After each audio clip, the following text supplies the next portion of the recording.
హిందూ సనాతన ధర్మంలో భాద్రపద మాసానికి ఒక ప్రత్యేకత ఉంది. ఏమిటా ప్రత్యేకత అనుకుంటే, హిందువులు పూజ నిర్వహించేటప్పుడు ప్రతి పూజలోన ప్రప్రథమంగా వినాయకుడిని పూజిస్తారు. అయితే భాద్రపద మాసంలో ఈ వినాయకుడిని ప్రత్యేకంగా ఒక మంటపాలు ఏర్పాటు చేసి, మంటపాల్లో వినాయకుని యొక్క ప్రతిమను ఆ వివిధ రూపాలలో, అనేక రూపాలలో, ప్రత్యేకంగా వినాయకుడికి అష్టగణపతులని, 32 రూపాలని, 108 రూపాలని, అలా వివిధ రూపాలలో గణపతిని భాద్రపద మాసంలో పూజించడం అయితే జరుగుతుంది. అయితే ఈ వినాయకుడిని ఏ విధంగా, ఏ రూపాలు కొలవాలి, అసలు వినాయకుడిని మట్టితోనే ఎందుకు చేయాలి అనే విషయాన్ని మనం వస్తే, వినాయక చవితికి సంబంధించినటువంటి వినాయకును పుట్టుకలోనే మనకి ఆ ఆంతర్యం ఉంది. ఏంటంటే, వినాయక చవితిలో ఉండేటువంటి ఈ వినాయక ప్రతిమ పార్వతీదేవి ప్రత్యేకంగా వినాయకుడిని మట్టితో తయారు చేసి, తన తపోశక్తితో వినాయకుడిని ప్రాణప్రతిష్ఠ చేసి వినాయకుడిని తయారు చేయడం అయితే జరిగింది. కోసమనే ఈ వినాయక చవితిలో మట్టితో చేసినటువంటి విగ్రహాలను మాత్రమే వినాయక చవితిలో చూడటం అయితే జరుగుతుంది. కానీ ఈ ఆధునిక ప్రపంచంలో ఈ వినాయకుని యొక్క రూపాలు స్కెచ్ల రూపంలో చాలా వరకు ఏం చేస్తున్నారంటే, ప్లాస్టర్ ఆఫ్ ప్యారిస్ కానీ వివిధ రకాలైన కెమికల్ అన్నీ వాడి వినాయక చవితికి సంబంధించినటువంటి విగ్రహ ప్రతిమలు ప్రకృతికి వైపరీత్యాలు గురి చేసే విధంగా తయారు చేస్తున్నారు. అయితే మనం ప్రస్తుతం ఈరోజు చూడవచ్చు, వివిధ రకాల రూపాల్లో ఉన్నటువంటి ఈ వినాయక మట్టి విగ్రహాలు ప్లాస్టర్ ఆఫ్ ప్యారిస్కి ధీటుగా, అచ్చు విగ్రహాలకు ధీటుగా చాలా అందంగా చూసినటువంటి రూపాలతో తీర్చిదిద్దడం జరిగింది.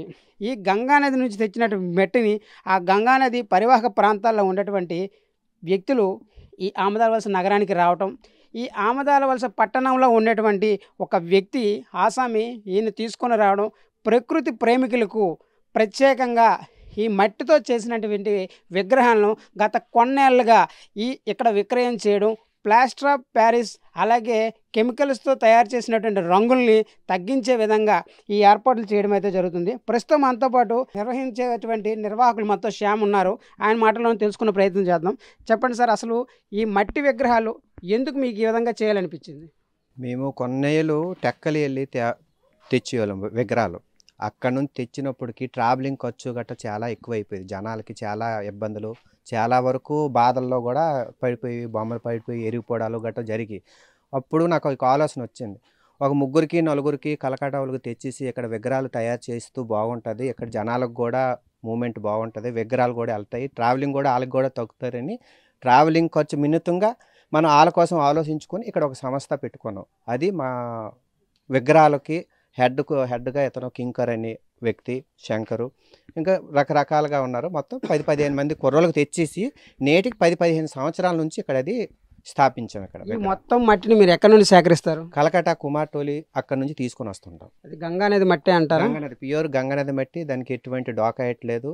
ఆ మట్టి కూడా వేసితే సిమెంట్తో సమానం, అది వరకు కూడా అలగతాయి.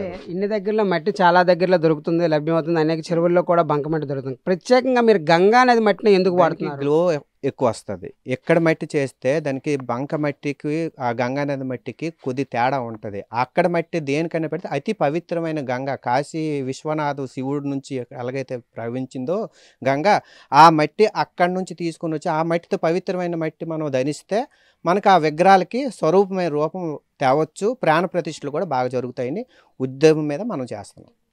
చూస్తున్నారు కదా, ఇప్పుడు వీరు ఎవరైతే ఉన్నారో వీళ్ళందరికీ కూడా తెలుగు వచ్చే పరిస్థితి ఉందా? ఎవరికి తెలుగు రాదు. వెస్ట్ బెంగాల్ నుంచి వచ్చారు, అక్కడ దూర ప్రాంతం నుంచి, చాలా దూరం ప్రాంతం నుంచి వచ్చారు కాబట్టి 5 అతను కొద్దిగా తెలుగు అర్థమవుతుంది తప్ప మాట్లాడలేరు. ఈ విగ్రహాలను ఏ విధంగా తయారు చేశారన్నది ఆయనకి మీరు అడిగే ప్రయత్నం ఏమైనా చేయగలరా? এই ঠাকুরটা কিভাবে তুমি তৈরি করছো ওই একটু বাংলায় বলুন।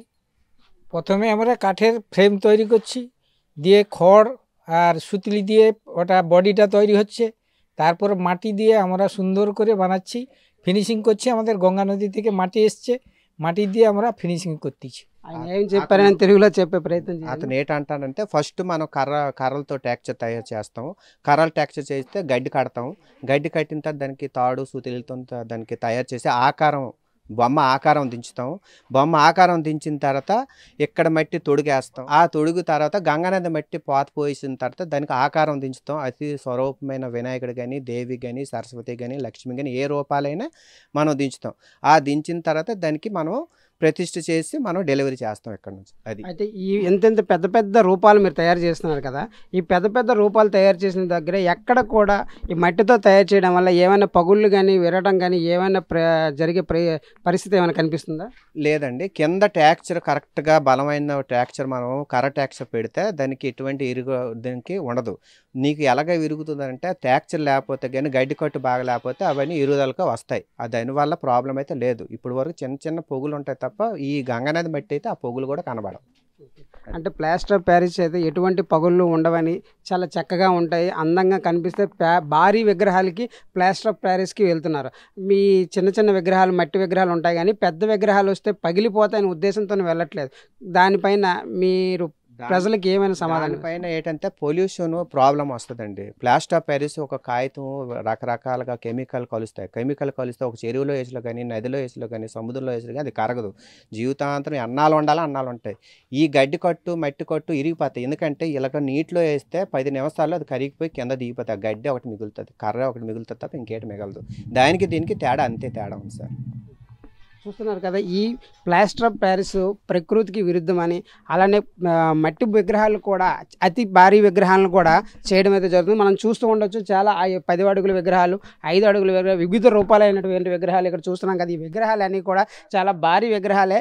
ఈ విగ్రహాలు ఏవి కూడా స్ట్రక్చర్లో ఎటువంటి ప్రాబ్లం లేకుండా వాళ్ళ గడ్డి కట్టు తయారు చేసి మట్టి కూడా గంగా నది నుండి తీసుకొచ్చిన మట్టి వలన ఆ మట్టి కూడా ఎక్కడ కూడా పగులు రాదని నిర్మాణం చేపట్టినటువంటి వ్యక్తులు చెప్పడం అయితే జరుగుతుంది. ఇటువంటి పెద్ద పెద్ద విగ్రహాలు కూడా ప్లాస్టర్ ఆఫ్ ప్యారిస్కి పోకుండా మట్టి విగ్రహాలు చేసి ప్రకృతిని కాపాడవలసిందిగా కోరుతున్నారు. ఇలాంటి మరిన్ని మంచి మంచి విషయాలతో మళ్ళీ కలుసుకుందాం. కెమెరామెన్ రామకృష్ణతో రవికుమార్, RTV అహ్మదాబాద్. సార్ తెలుగులో న్యూస్ కి ఫాస్టెస్ట్ యాప్ ఇప్పుడు టోటల్లీ న్యూ అవతార్లో జస్ట్ 5 సెకండ్స్ లో కంప్లీట్ న్యూస్, సోషల్ మీడియాలో ట్రెండ్స్ కి one stop solution, live TV app, voice search option తో ఇప్పుడే డౌన్లోడ్ చేయండి లేదా అప్డేట్ అయిపోండి. యాప్ లింక్ డిస్క్రిప్షన్ లో ఉంది.